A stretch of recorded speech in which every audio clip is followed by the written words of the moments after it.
Men qaydaman do'stlar. Men bir mo'jazgina ajoyib bir oshxonadaman, yemakxonadaman.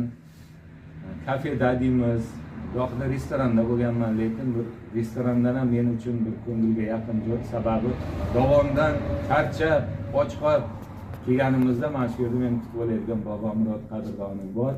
Mana shu oshxonani yurgizdirishadi. Shunday mana shu yo'l ustida, Ipak yo'lida o'sha Navbahorni mo'sti deymizmi, ana shu joyda shunday ko'rinib turadi kaftdek. Ipak yo'lida bo'lgani uchun bir Ipakdek mayin muomalali inson. Shuning uchun iloji yo'q, insonga Alloh ilhom beradi. Mana shu insonga bir she'r atalib qoldi o'z-o'zidan. Bu yerda turli xil ovqatlar bor. Eng zo'ri men uchun achchiq shovla. Chunki yoshi kattaroq odamlar qalampirli ovqat yesa qoni suyuladi, sog'lig'i yaxshi bo'ladi deydi. So'zi shirin, shovlasi achchiq. Xushmuomala har qanday zotga, ortda qolib davoli qamchiq, mehmon bo'lgin Bobomurodga.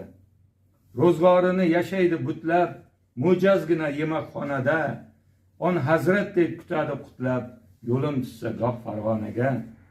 Hirotlarda qoldirdim izim, chin hayotdan olib o'sdim dars. Mendan dardi ko'pdir ammo jim, Navbahorda bir mohir oshpaz. Nimalar totmadim shoshda, pitsa, sushi, hachapuri, gam, cho'l ovqati baribir boshqa, boshqachada girgittonlar ham.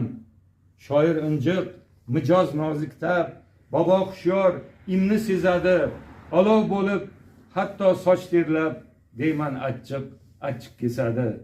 Mirzo qancha kalla kovlasin, tamom bo'ldi she'rni bo'lagi, Boboxonni achchiq shovlasin, eslab oqdi og'zim silagi.